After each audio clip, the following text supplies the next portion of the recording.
જરાસંઘ અને ભીમની વચ્ચે દ્વંદ ગદાનું યુદ્ધ થયું છે. સામે સામે દાવ પેચ થાય છે. જરાસંઘ કોઈ રીતે મરાતો નથી ત્યારે ભગવાને એક ડાબની સળી લીધી. ભીમને કીધું હતું કે તું મારી સામે નજર રાખજે, એટલે ડાબની સળીને ભગવાન આવી રીતે આમ ચીરી નાખી. એટલે ભીમે પણ એવું જ કર્યું. જરાસંઘનો એક પગ પકડીને બીજા પગને આ રીતે આમ ચીરીને જરાસંઘનો નાશ કર્યો. કૃષ્ણ કનૈયા લાલ કી જય. જરાસંઘનો નાશ થયો છે. અનેક રાજાઓને ભગવાને મુક્ત કરાવ્યા. જરાસંઘે યુદ્ધમાં જીતેલા 20,800 રાજાઓને પર્વતની ગુફામાંથી બહાર કાઢ્યા છે. બધાને યોગ્ય વસ્ત્રો પહેરાવ્યા છે. આ બાજુ ફરીથી યજ્ઞનો પ્રારંભ થયો છે. બ્રાહ્મણોએ યજ્ઞ ભૂમિએ સુવર્ણના હળથી ખેડીને શુદ્ધ કરી મંત્રોચ્ચાર કર્યા છે. અનેક દેવી દેવતાઓ આવ્યા છે, પણ હવે આ દેવી દેવતામાં યજ્ઞમાં મુખ્ય પૂજા કોની કરવી? અને ત્યારે નકુલજી કીધું કે જો આ કૃષ્ણ જેવા પરમાત્મા આપણી સામે છે તો આપણે એની જ પૂજા કરીએ. અને અહીંયા ભગવાનનો વિરોધ કોણે કર્યો છે? શિશુપાલે. જે સનત કુમારોના શ્રાપથી શિશુપાલનો અવતાર લઈને જય વિજય આવ્યા છે. દંતવક્ત્ર અને શિશુપાલ. ભગવાન ને શિશુપાલ બે મામા ફોઈના થાય, એટલે ભગવાને પોતાના ફોઈને કીધું હતું કે જ્યાં સુધી શિશુપાલ છે એ 99 ગાળો મને દેશે ત્યાં સુધી હું કાંઈ નહીં બોલું, ત્યાં સુધી હું સહન કરી લઈ. પણ 99 ની ઉપર એક થઈ ત્યારે હું શિશુપાલનો વધ કરીશ. અને આજે શિશુપાલ છે ને ઈર્ષા થઈ. ઈર્ષા થવાના બે કારણ હતા. પેલું કારણ કયું હતું? આપણે બધાએ જાણ્યું છે. કાલે વાત આપણે કરી હતી ને કથામાં કે રૂકમિણીના લગ્ન કોની સાથે થવાના હતા? શિશુપાલ સાથે. હવે એ જ રૂકમિણીને ભગવાન હરણ કરીને લઈ ગયા. એટલે પેલું દુઃખ તો શિશુપાલ ને કે જે ની સાથે લગ્ન થવાના હતા એ સ્ત્રીને ભગવાન પરણી ગયા. અને બીજું દુઃખ કે આજે રાસુ યજ્ઞમાં ભગવાન શ્રી કૃષ્ણની પહેલી પૂજા કરવી છે. ભગવાનની વિશે ખરાબ બોલવા જ લાગ્યા. અને આજે શિશુપાલ છે એનો ક્રોધ શાંત ન રહ્યો અને 99 ની ઉપર ગાળો ગઈ, 100મી ગાળ થઈ ગઈ. એટલે ભગવાન છે એ રોષે ભરાણા પોતાનું સુદર્શન ચક્ર કાઢ્યું છે અને સુદર્શન ચક્ર દ્વારા શિશુપાલનું જે મસ્તક છે ને ધડથી અલગ કરી અને ભગવાને એ શિશુપાલનો વધ કર્યો છે. કૃષ્ણ કનૈયા કી જય.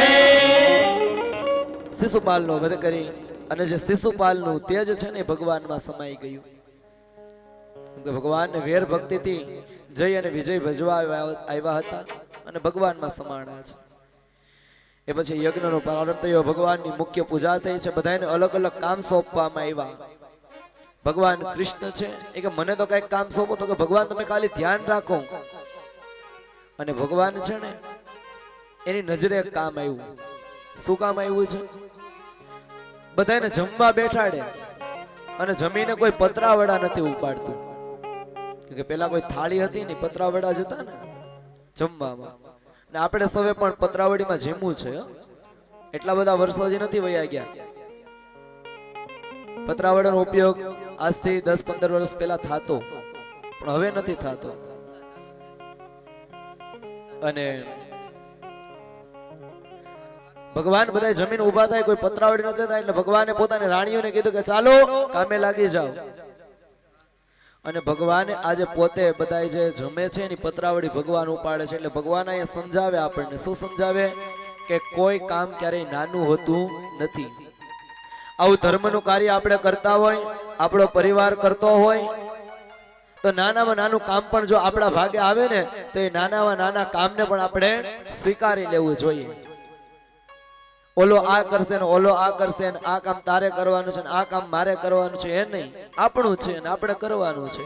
એવો ભાવ જ્યારે તમારા હૃદયની અંદર રાખો ને ત્યારે તમારું કામ છે નિર્વિઘ્નતાપૂર્વક સાહેબ ભગવાન પૂર્ણ કરે છે.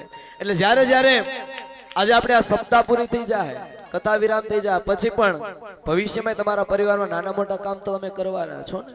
ક્યારેક યજ્ઞ કરશો, ક્યારેક પરિવારનું જમણવાર, ક્યારેક પરિવારમાં નાના મોટા પ્રસંગો, ત્યારે સૌ પરિવારને નમ્ર અપીલ સાથે કે હળી મળીને જેમ કથામાં કામ કર્યું છે, ભાગવતમાં 7 દિવસ હળી મળીને રહ્યા છો ને, એમ જ હરેક પ્રસંગની અંદર હળી મળીને રહેજો. કેમ કે આ તો 7 દિવસનું કર્મ હતું. કોઈનાથી કંઈક બોલાઈ ગયું હોય, નાની મોટી ભૂલ એકાબીજાની થઈ ગઈ હોય, અને કોઈ એકાબીજાથી બોલાઈ ગયું હોય ને, તો મનમાં ડોહું નહીં રાખતા, કઈ મનમાં મેલ નહીં રાખતા. આજે અહીંયા જ બધો મેલ છે એને મૂકીને જવાનો છે, અને પરિવારની અંદર બધાય હળી મળીને રહેવાનું છે. રહેશો ને બધા? પાક્કું? ભગવાનની સાક્ષીએ ક્યારે અલગ નહીં પડો ને? કોઈ કેમ બોલતું નથી? વાંધો હોય તો હું વ્યાસપીઠ ઉપર કહી દઉં કે કોને કોને વાંધો છે. વાંધો નથી ને કોઈનાથી કોઈને? આખા પરિવારને હપીને રહેવાનું છે. રહેવો ને? પાક્કું? બરોબર. બોલો કૃષ્ણ કનૈયા લાલ કી જય. બધાય હળી મળીને રહેજો સાહેબ. એ પછી તો ભગવાને રોમહર્ષણનો વધ કર્યો છે, ભગવાને દંતવક્ત્રનો વધ કર્યો છે. હવે અહીંયા સુખદેવજી છે, એને કીધું કે ભગવાન એક સુદામા નામનો મિત્ર હતો. એટલે પરીક્ષિત રાજાએ કીધું કે ભગવાનનો મિત્ર, એ પણ બ્રાહ્મણ, મારે તેની વિસ્તારથી કથા સાંભળવી છે. અને સુખદેવજી મહારાજ છે એ પરીક્ષિત રાજાને સુદામાની કથા સંભળાવે છે. જ્યારે ભગવાન શ્રી કૃષ્ણ છે એ સાંદીપની ઋષિના આશ્રમમાં ભણવા જાય છે, ત્યારે ત્યાં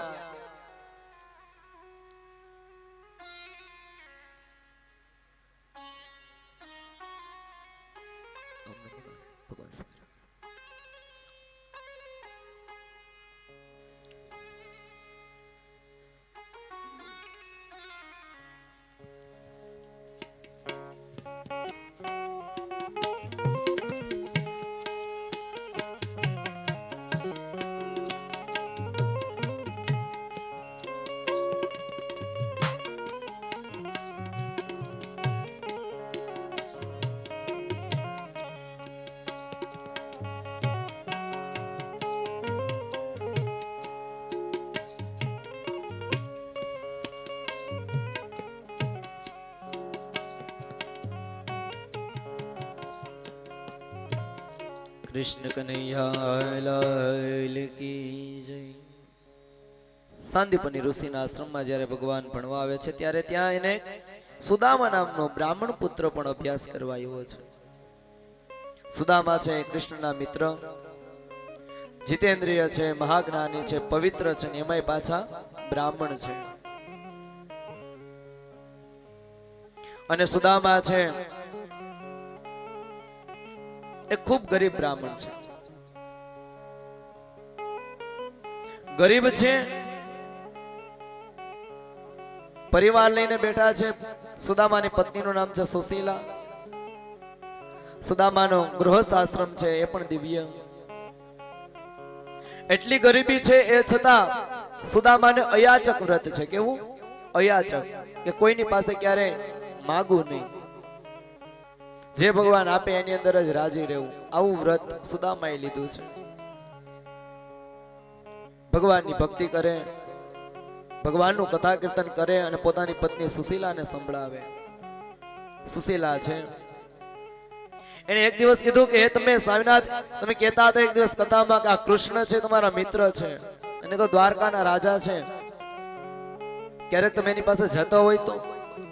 એટલે સુદામાએ કીધું કે નહીં હો, હું મારા કૃષ્ણ પાસે જાઉં તેને એમ લાગે કે માગવા આવ્યો, અને માગું તો તમારું અયાચક વ્રત તૂટી જાય, હું માગું નહીં. એટલે સુશીલાએ કીધું કે હું સ્વામિનાથ તમને એમ ક્યાં કહું છું કે તમે માગવા જાઓ, પણ એક વખત તમારા મિત્રને મળવા તો જાઓ. સુદામાને સમજાવ્યા.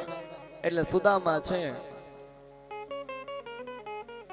એને કીધું કે તું બહુ કે છે ને, તમારા મિત્રને દ્વારકા મળવા જાવ, પણ દ્વારકા મળવા જાવ તો એને લઈ જાવું શું મારે? કેમ કે કોઈને મળવા જાય તો રાજા દ્વારકાનો કંઈક લઈ જવું તો પડે ને. ઘરમાં તો કાંઈ છે નહીં, તો કે એની વ્યવસ્થા હું કરી આપું. અને સુશીલા છે એ બાજુના ઘરે ગઈ. બેન, બે મુઠ્ઠી પૌવા મને આપશો? જો જો માંગ્યું નથી સુશીલાએ, શું કીધું છે? બે મુઠ્ઠી પૌવા મને આપો. અમારી ઘરે જ્યારે આવશે ને પૌવા, ભગવાનની કૃપા થશે ત્યારે એ બે મુઠ્ઠી પૌવા હું તમને પાછા આપી જાય. માંગ્યું નથી, ઉછીનું લીધું છે. અયાચક વ્રત નથી તોડતું પોતાનું. અને તેના બાજુવાળા છે તેને બે મુઠ્ઠી પૌવા સુશીલાને આપ્યા છે. સુશીલા છે એને પૌવાની એક પોટલી વાળી દીધી, સુદામાને આપી કે જાઓ સ્વામિનાથ, તમે જ્યારે દ્વારકા જાઓ ને ત્યારે આ પૌવા તમારા ઠાકોરને આપજો, તમારા મિત્રને આપજો. અને આજે સુદામા છે એ દ્વારકા જવા માટે તૈયાર થયા છે. પોરબંદર થી સુદામાની યાત્રા ચાલુ થઈ છે. તૂટેલ ફૂટેલ એક પોતળી પહેરી છે, ધોતિયું પહેર્યું છે, હાથમાં લાકડી છે, વૃદ્ધાવસ્થા આવી ગઈ છે. પણ ખૂબ પોતાની પત્ની આગ્રહ કર્યો એટલે સુદામાજી છે ભગવાનના દર્શન કરવા માટે દ્વારકા જાય છે. આપણે પણ પોરબંદર થી દ્વારકા સુધીની યાત્રામાં સુદામાની સાથે જોડાઈએ. સૌ તાલીઓના નાદ સાથે ભગવાનનું કીર્તન કરીએ અને સુદામા સાથે દ્વારકાની યાત્રા કરીએ. જુઓ સુદામાજી દ્વારિકામાં જાય છે રે, જુઓ સુદામાજી દ્વારિકામાં જાય છે રે, જુઓ સુદામાજી દ્વારિકામાં જાય છે. જુઓ સુદામાજી દ્વારિકામાં જાય છે. એના મનનો મેરા મન છલકાય છે રે,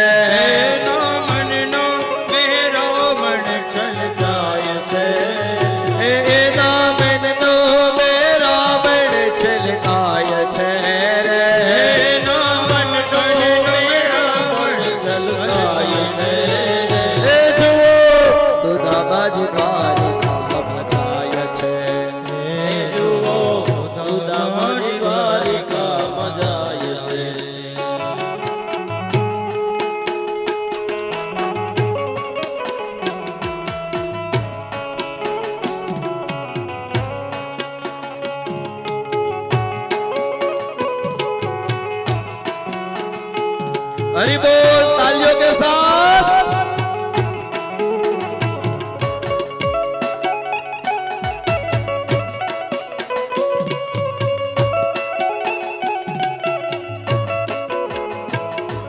सुशीला कहे छे स्वामी शीशो भोजन ने खावे, कहे छे स्वामी शीशो भोजन ने खावे। सुशीला कहे छे स्वामी शीशो भोजन ने खावे, कहे छे स्वामी शीशो भोजन ने खावे।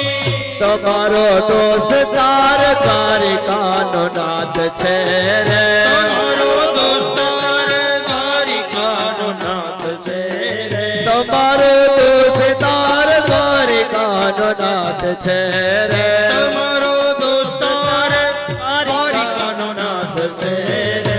जुओ सुदामाजी द्वारिका बजाय छे रे, जुओ सुदामाजी द्वारिका बजाय छे। हरि बोल तालियों ने पाड़ो द्वारका नहीं आवे।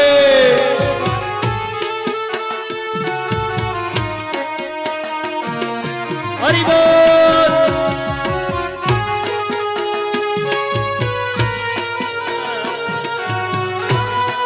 जय द्वारिकाधीश।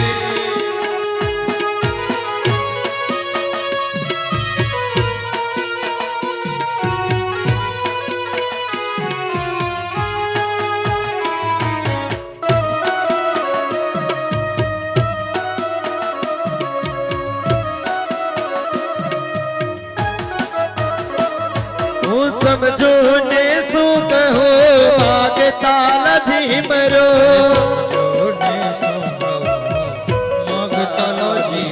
वो समझो ने सु कहो मांगता लजी मरो,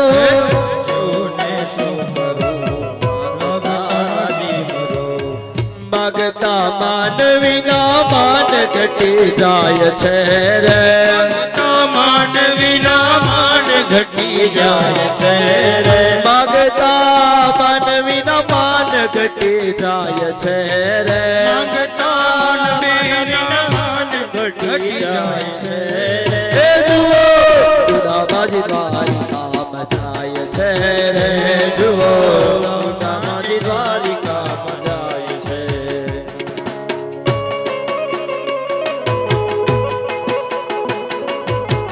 ભજી લે ભજી લે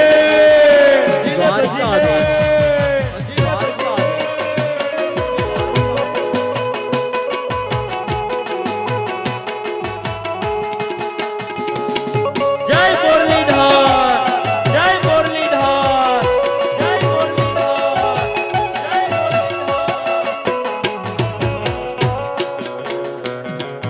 જગતે પરકી જશે જોઈને રાજી થશે ડગતે પરખી જશે ને જોઈ રાજી થશે એ જગતે પરકી જશે એ જોઈને રાજી થશે ડગતે પરખી જશે ને જોઈ મને રાજી થશે એ ઘણું આપશે લક્ષ્મીનો નાથ છે રે એ ઘણું આપશે તો લક્ષ્મીનો નાથ છે એ ઘણું આપશે લક્ષ્મીનો નાથ છે રે એ ઘણું આપશે લક્ષ્મીજીનો નાથ છે એ જુઓ સુદામાજી દ્વારિકામાં જાય છે રે જુઓ સુદામાજી દ્વારિકામાં જાય છે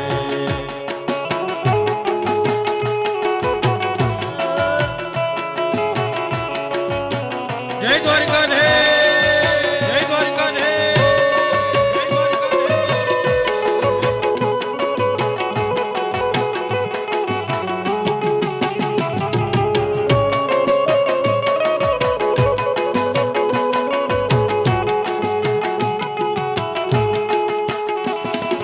હરિ બોલ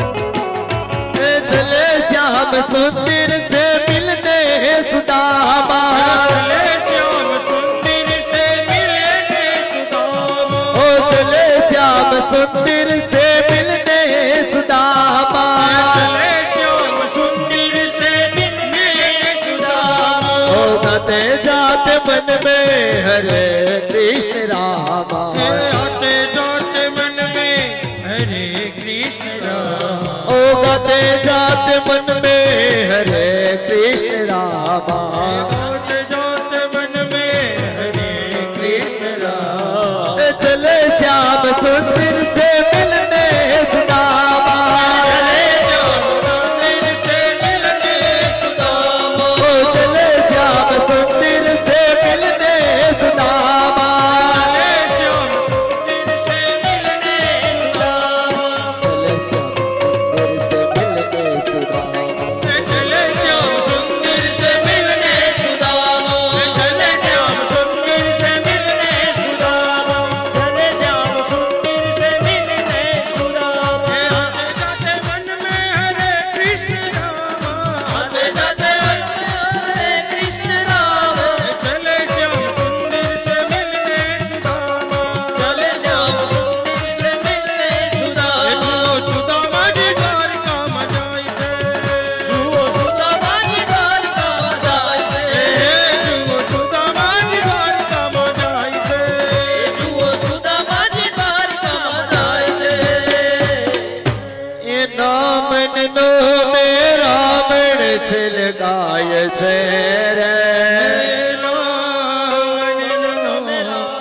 મહેરામણ છલકાય છે આ જુઓ સુદામાજી દ્વારિકામાં જાય છે રે જુઓ સુદામાજી દ્વારકામાં જાય સુદામાજી દ્વારકાના પંથે ચાલ્યા છે સાહેબ સાંજનો સમય થયો છે સુદામાજી થાક્યા ભગવાને ગરુડને આજ્ઞા કરી સુદામાજીને ઉપાડી દ્વારકામાં પહોંચાડ્યા છે સવાર પેડું ઉઠાન જોયું તો કોઈ નગરી દેખાય છે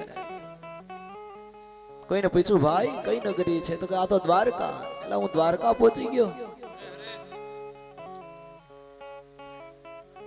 અહીંયા કૃષ્ણ રહે છે આ કૃષ્ણનો મહેલ ક્યાં આવ્યો અને કોઈએ કીધું કે જે પેલી થોડી ધજા દેખાય છે ને એ જ કાળિયા ઠાકરનો મહેલ છે, એ જ કૃષ્ણનો મહેલ છે. સુદામાજી આવ્યા છે. સુદામાજી આવ્યા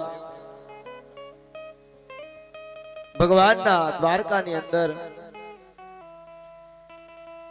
ચોકે ફેરો ચાલુ છે. એમાં કોઈ સિપાહીને કીધું કે મારે કૃષ્ણને મળવું છે. એટલે કીધું કે બાપજી તમે આવ્યા તો થોડું દાન પુણ્ય લેતા જાઓ, અને કૃષ્ણ છે તો બધાને થોડા મળે.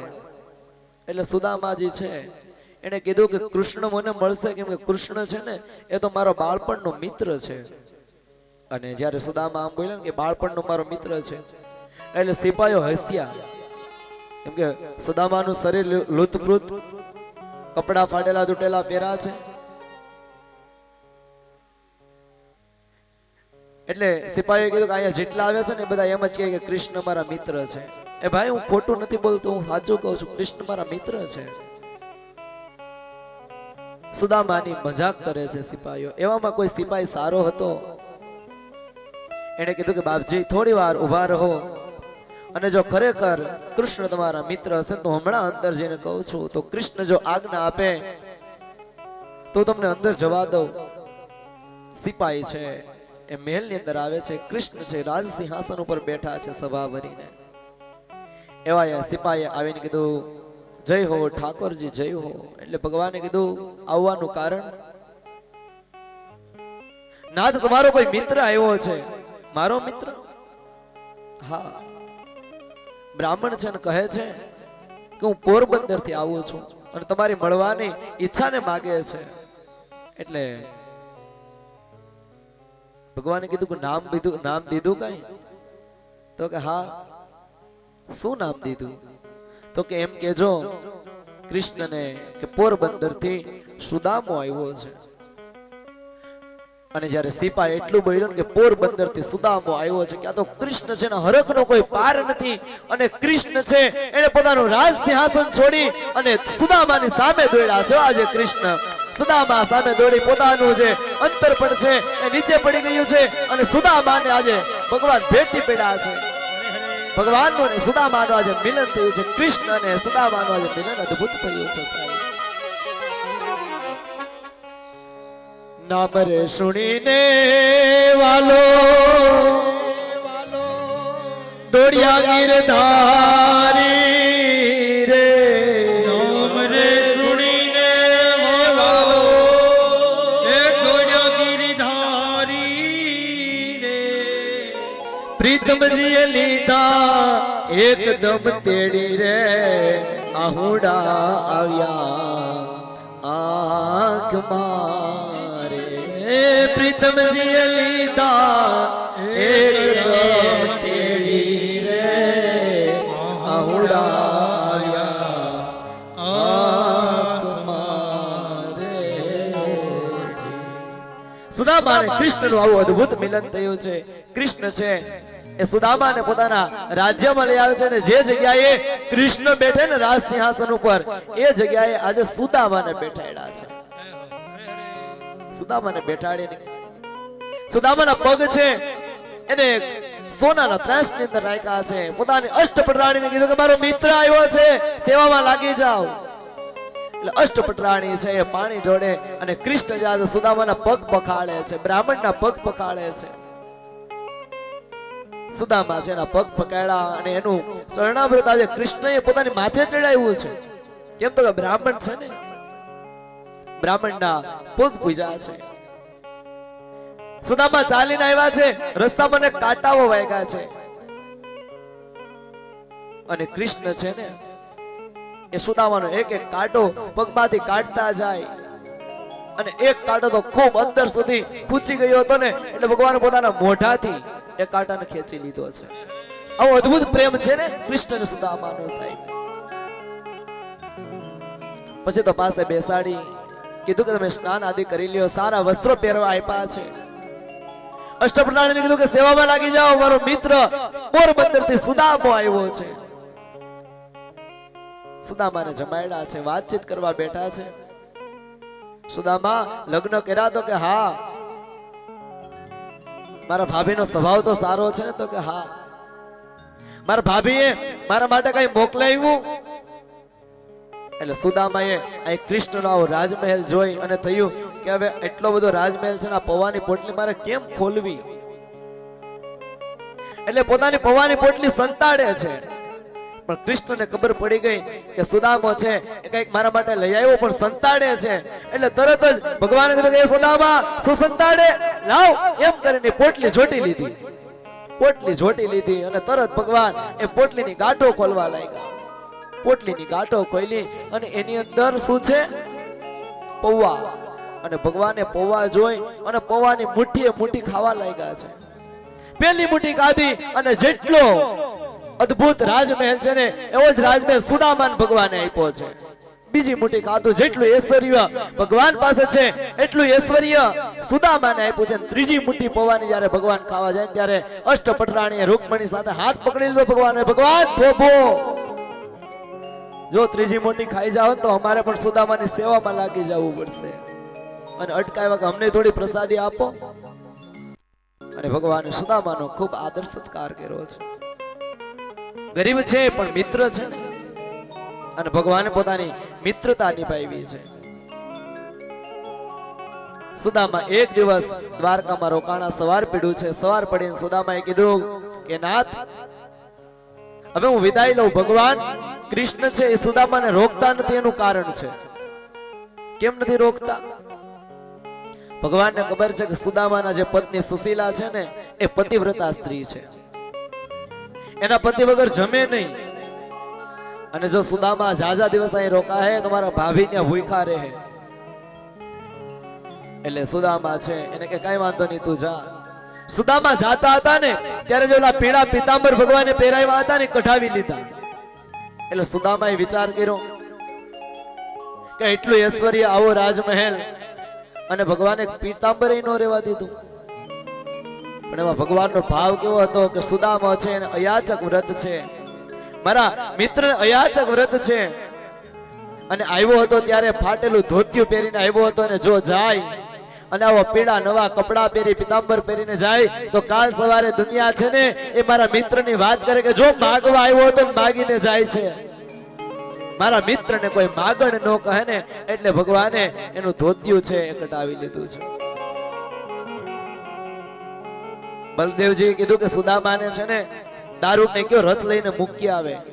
કૃષ્ણએ ના પાડી નહીં, કેમ કે સુદામા છે એ પવિત્ર બ્રાહ્મણ છે અને મારે આ દ્વારકા નગરીમાં ચાલશે ને તો મારી દ્વારકા નગરી પવિત્ર થઈ જશે. એટલે ભગવાન રથ પણ નથી મોકલો. સુદામાજી છે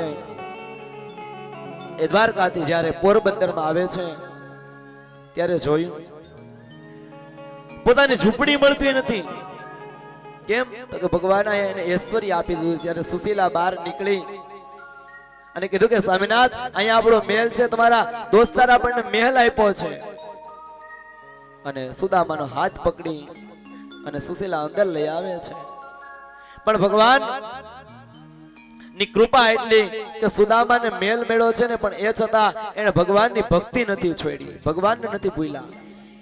અને સુખદેવજી વર્ણન કરે છે કે સુદામા છે એને એવું વિચાર્યું કે એક ઓલું પીળું પીતાંબર હતું ઈ કઢાવી લીધું, અહીંયા મને કેટલો મહેલ રાજમહેલ ઐશ્વર્ય આપી દીધું છે. આજ ભગવાનની કૃપા છે સાહેબ. ભગવાનની પાસે ક્યારેય માગવું પડતું નથી, વગર માગે આપે ને સાહેબ, એનું નામ ઈશ્વર છે. ભગવાનની પાસે ક્યારેય ન માગવું પડે. કેમ તો કે જો હાથ મારા બે ફેલાવું તો ખુદા તારી ખુદાઈ દૂર નથી. હાથ મારા બે ફેલાવું તો ખુદા તારી ખુદાઈ દૂર નથી. પણ હું માગું અને તું આપે એ વાત મને મંજૂર નથી, એ વાત મને મંજૂર નથી સાહેબ. ભગવાનની પાસે ક્યારેય કોઈ વસ્તુ માગવી પડતી નથી. આમ સુદામા ચરિત્રને પૂર્ણ કરી આગળ યશોદા અને કૃષ્ણનું મિલન થાય છે. કુરુક્ષેત્રની અંદર વસુદેવનો યજ્ઞ મહોત્સવ થાય છે. ત્યાં બધા જ આવે છે અને ભગવાનની સાથે મિલાપ કરે છે. એ પછી આગળ ભગવાને રૂકાસુરનો વધ કર્યો છે. ભગવાનની કથાની અંદર ભાગવત આપણને ભાગવતના 11મા સ્કંદની અંદર લઈ જાય છે. 10 સ્કંદ પૂરા કરે. 11મા સ્કંદની અંદર કૃષ્ણએ યાદવો સાથે મળે અનેક દૈત્યોનો વધ કર્યો છે. મહાભારતનું યુદ્ધ થયું, તેની અંદર અનેક દુષ્ટોનું ભગવાને મારણ કર્યું છે. ભગવાનને તો ખૂબ પાપો વધવા લાગ્યા છે, એટલે હવે મારે છે ગોલોક ધામ જવું છે, મારા ધામમાં ફરી નીકળી જવું છે. પણ ભગવાનને કોઈ વસ્તુ તો નિમિત્ત હોવી જોઈએ ને, એટલે નિમિત્ત કોને બનાવ્યા છે? બ્રાહ્મણોના શ્રાપને. ભગવાને યજ્ઞનું આયોજન કર્યું છે. તેની અંદર વિશ્વામિત્ર, અસિત, કણવ, દુર્વાસા, ભૃગુ, અંગિરા, કશ્યપ આ બધા જ ઋષિઓ આવ્યા છે. દ્વારકાની અંદર યજ્ઞ થાય છે. યજ્ઞ પૂર્ણ થયો એટલે બધા દ્વારકાથી નજીક આવેલા પિંડારક તીર્થમાં ગયા, જ્યાં ભગવાનની જ પ્રેરણાથી યાદવોના જે દીકરાઓ છે એને ઋષિ મુનિની મસ્કરી કરવાનું વિચાર્યું. એટલે યાદવોમાં જે જાંબુવતીનો પુત્ર હતો સાંબ, અને એને સ્ત્રી બનાવી છે, સ્ત્રીનો વેશ ધારણ કરાયું. અને યાદવના છોકરાઓ છે એ સાંબને ઋષિઓ પાસે લઈ ગયા કે અમારા યાદવ કુળની સ્ત્રી છે, અને દીકરો આવશે કે દીકરી આવશે, સાંગ એવો રેચો છે. ઋષિઓએ આંખ બંધ કરીને જોયું તો ખબર પડી કે આ તો પુરુષ છે, અને યાદવોના છોકરા આપણી મસ્કરી કરે છે. એટલે ઋષિઓએ વિચાર્યું અને ગુસ્સે થઈને કીધું કે આને છોકરો નહીં આવે કે આને છોકરી નહીં આવે, પણ તમારા યદુકુળનો નાશ કરશે ને એવામાંથી મુસલ પેદા થશે. અને ઋષિઓના આવા વચનો સાંભળીને યાદવના દીકરાઓ ગભરાયા છે. અને ખરેખર જ્યારે સાંબે એ સ્ત્રીનો વેશ છોડ્યો ત્યારે એની અંદર એક મુસળ લોખંડનો ટુકડો પેદા થયો છે. પણ આ વાત યાદવના છોકરાઓ કોઈ કૃષ્ણને કરતા નથી, અને એ કૃષ્ણને કીધા વગર મુસલને દરિયા કાંઠે જઈને ઘસી નાખ્યું છે. અને એનો એક ટુકડો વધ્યો ને એ ઘસાણો ને એટલે ટુકડાને સમુદ્રની અંદર ફેંકી દીધો. હવે જે ટુકડો ઘસ્યો હતો એ મુસલના ચૂર્ણ થયું, ભૂકો થયો, અને તે સમુદ્રમાં તરંગોથી ઘસડાય અને પ્રભાસના કિનારે એરકા નામના ઘાસ રૂપે ઉગ્યો છે, એરકા રૂપે ઉગ્યો. અને જે ઓલો લોખંડનો ટુકડો હતો એને એક માસલું ગળી ગયું, અને માસલું છે એ જરા નામના પારઘીને મેળ્યું. માસલીને છેડ્યો એટલે એમાં લોખંડનો ટુકડો મેળ્યો, અને આ તો પારઘી હતો, પ્રાણીઓને મારવા વાળો હતો, એટલે લોખંડના ટુકડાનું એને બાણ બનાવ્યું, એ જ બાણ કૃષ્ણને વાગ્યું હતું, અને એના દ્વારા કૃષ્ણ છે ગોલોકધામ ગયા હતા. આગળ નિમિરાજા અને નવ યોગેશ્વરનો સંવાદ છે. ભગવાન પોતાની લીલા સમેટી લેવાનું વિચાર્યું. સનકાદિક પુત્રો, દેવો, પ્રજાપતિઓ, દેવી દેવતાઓ ભગવાન વિનંતી કરે છે કે ભગવાન હવે જલ્દી તમે વૈકુંઠમાં પધારો. ભગવાને કીધું કે બધાનો સહાર તો કર્યો, પણ હવે યાદવ કુળ બાકી છે, એનો સહાર કરી દઉં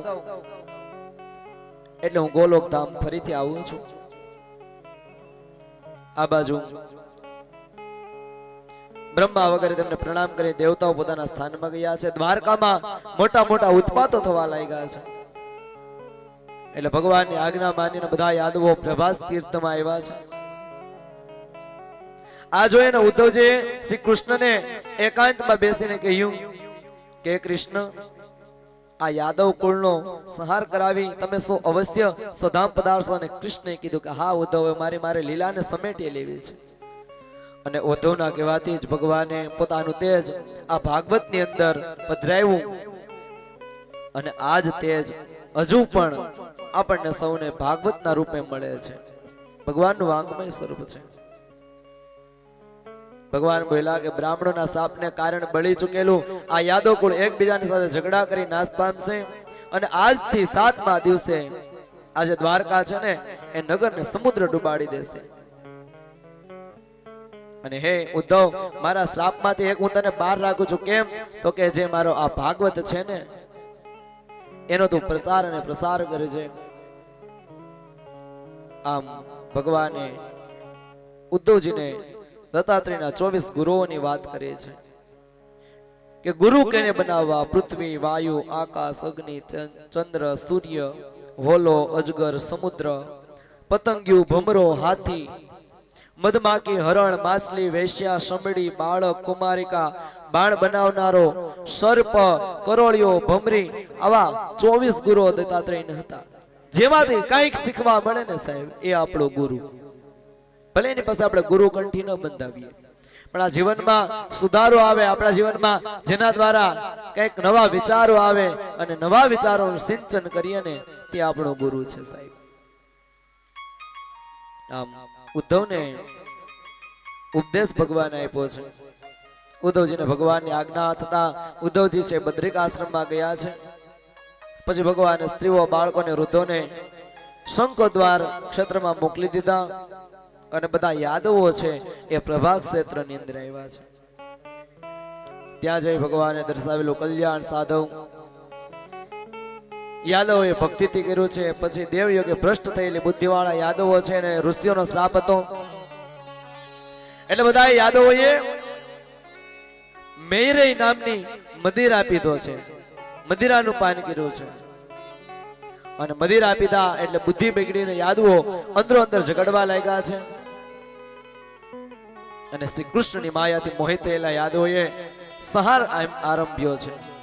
સામે સામે એકાબીજાને યાદવો આજે મારવા લાગ્યા છે. કાકા દીકરાને મારવા લાગ્યા, દીકરા કાકાને મારવા લાગ્યા, પિતાને પુત્ર મારે છે, પુત્રને પિતા મારે છે. એકબીજા પાસે જેટલા સાધનો હતા, બાણો હતા, એ બધું પૂરું થઈ ગયું. હવે કેનાથી યુદ્ધ કરવું? ત્યારે જે ઓલું મુસળ ઘેસું હતું, જે ઓલા એરકા નામની વનસ્પતિ ઉગી હતી ને, ઘાસ, એ તીક્ષ્ણ હતું. એ એરકા કાઢી કાઢીને એકાબીજા યાદવોને મારવા લાગ્યા છે. યાદવ કુળનો અંદરો અંદર સંહાર થયો છે. અને ભગવાન તો આપણે જે પ્રાચી છે ને, પ્રાચી, એ પીપળે ભગવાન પોતાના જમણા હાથનો ટેકો લઈને બેઠા છે શાંતિથી. આખા યાદવ કુળનો નાશ થઈ ગયો, એ છતાં ભગવાન છે એને જરાય શોક કે મોહ નથી. કેમ તો કે ભગવાન તો આનંદ સ્વરૂપ છે. એ જ પછી બલરામજી છે સમુદ્રના કિનારા પર બેસી યોગ બળ વડે આત્માને પરમાત્મા સાથે જોડી દીધું છે. ભગવાન શ્રી કૃષ્ણએ આ બધું જોઈ પીપળાના વૃક્ષ નીચે બેઠા શાંત સ્વરૂપ ધારણ કર્યું છે.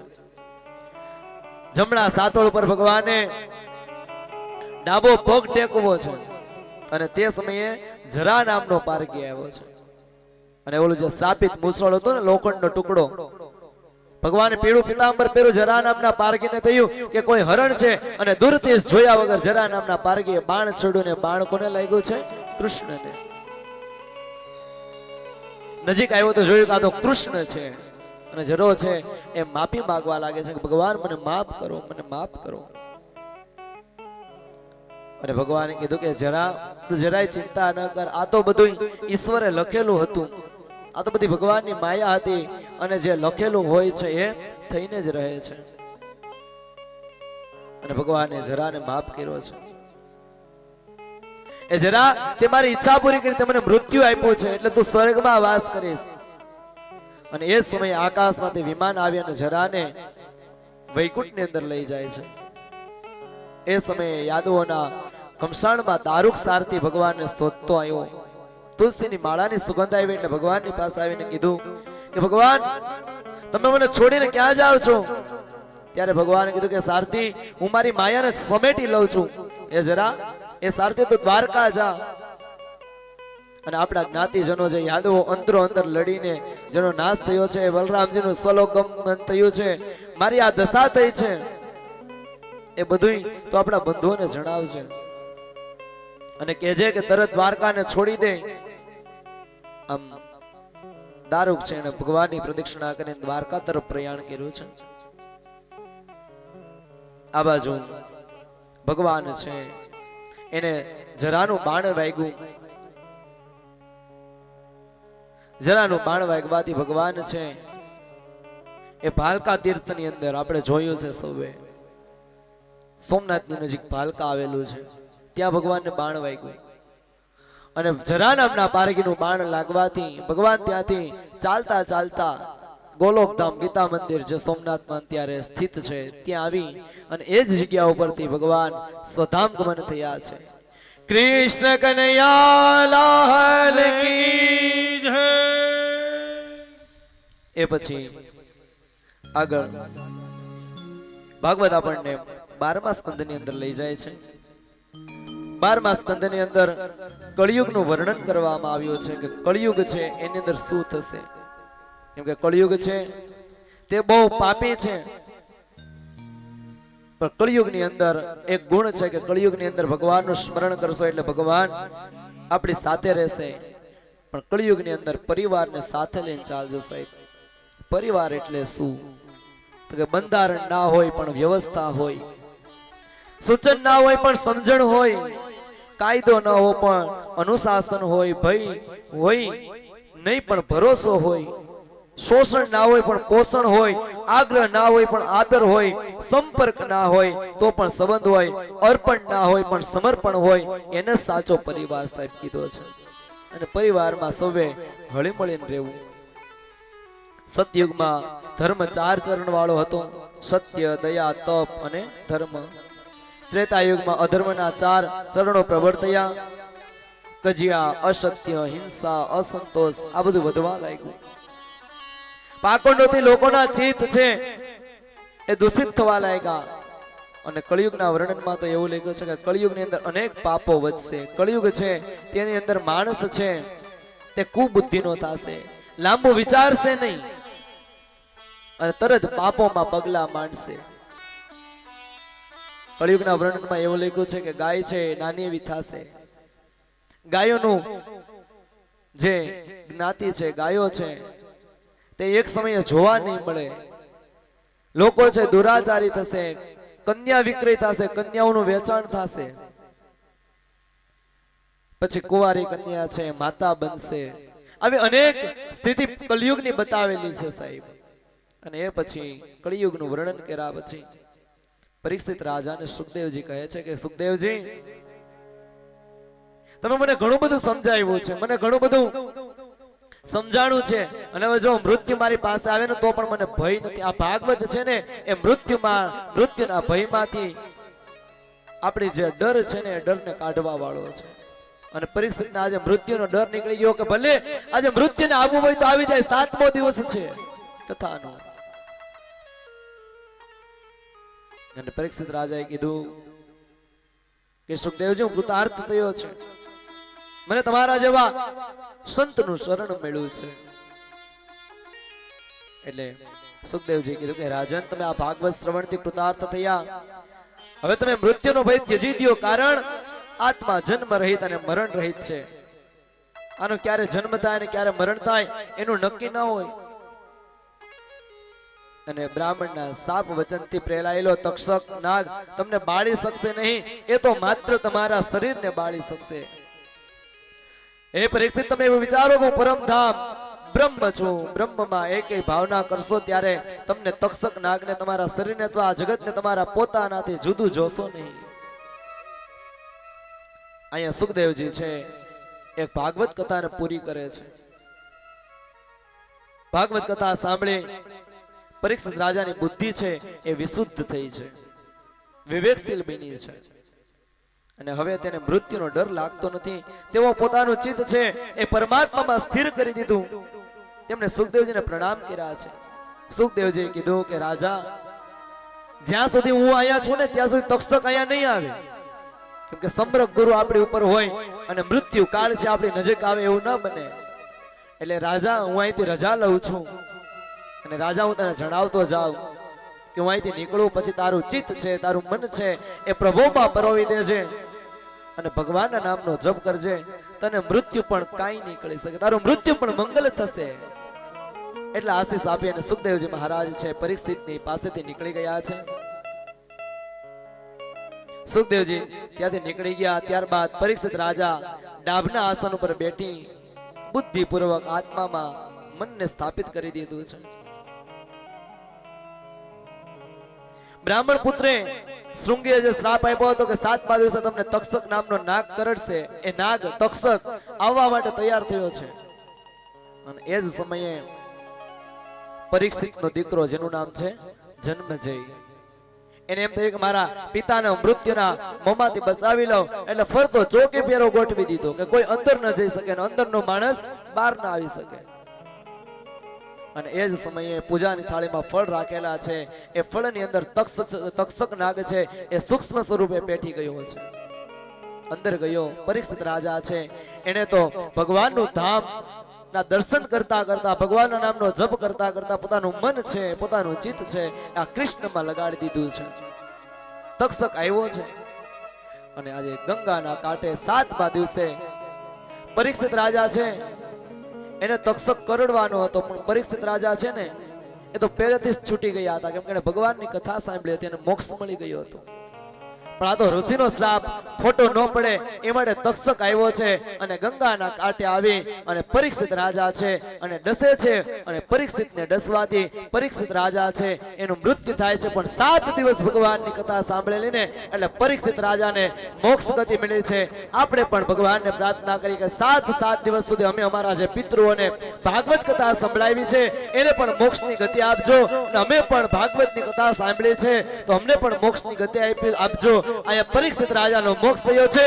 કૃષ્ણ કનૈયા લાલ કી જય, દ્વારિકાધીશ કી જય.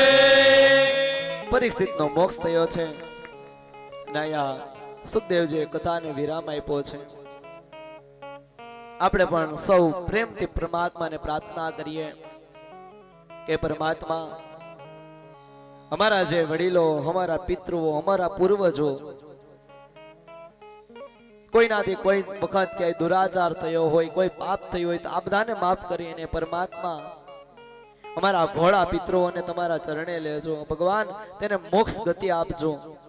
અને ખાસ પરમાર પરિવારને મારે જણાવવાનું છે, કેમ કે ક્યારેક કથા પૂરી થઈ જાય પછી આપણા મનની અંદર એવા વિચારો રહેતા હોય કે આપણને ધૂણી અને આપણા પિતૃઓ એમ જણાવે કે હું મોક્ષ થઈ ગયો છું. સાહેબ, પિતૃઓ મોક્ષ થઈ જાય ને પછી આવતા નથી. એટલે કોઈ ધૂણીને જવાબ આપે કે ન આપે, પણ ખોટા વિચારો મનમાં રાખતા નહીં. તમે ખૂબ હૃદયથી, હૃદયના ભાવથી આ ભાગવત કથા કરી છે અને હું વિશ્વાસ સાથે કહું કે તમારા પિતૃઓ મોક્ષ ગતિને પામી ગયા છે સાહેબ. બરોબર. એટલે ક્યારેય ભવિષ્યમાં પણ આ મનની અંદર ખોટા ડોહા નહીં રાખતા કે અમારા પિતૃઓ છે હજી પ્રેત્યોનીમાં ભટકે છે, કેમ કે જેના પિતૃઓ છે એને ખાલી ભાગવત એટલો શબ્દ કાનમાં પડી જાય ને કે એના પિતૃઓ મોક્ષ ગતિને પામી જાય. સાહેબ, તમે તો 7 દિવસ સુધી ભાગવત કથા કરી છે, તો આજે આપણા પિતૃઓને પણ મોક્ષ ગતિ મળી છે. ભગવાનને કહેજો કે ભગવાનને તમારા પરમ ધામની અંદર વાસ આપજો. એ નાથ જોડી હાથ પાયે પ્રેમથી સૌ માગીએ, શરણું મળે સાચું રમારું એ હૃદયથી માગીએ. જે જીવ આવ્યો આપ પાસે શરણમાં અપનાવજો. આત્માને શાંતિ સાચી આપજો. વડકર મૈના યોગ્ય કરી જે કુળ માયે અવતરે, પૂર્ણ પ્રેમે ઓ પ્રભુજી આપની ભક્તિ કરે. 184 ના બંધનોને લક્ષમાં લઈ કાપજો. પરમાત્માએ આત્માને શાંતિ સાચી આપજો. સુખ સંપત્તિ સુવિચારને સત્કર્મનો લઈ વારસો. જન્મો જન્મ સત્સંગથી કીર્તાર પાર ઉતારજો. લોકમાં પરલોકમાં તવ પ્રેમ રગ રગ વ્યાપજો. પરમાત્માએ આત્માને શાંતિ સાચી આપજો. મળ મોક્ષ કે સુખ સ્વર્ગના આશાઓ રે એવી નથી, જો દેહ દુર્લભ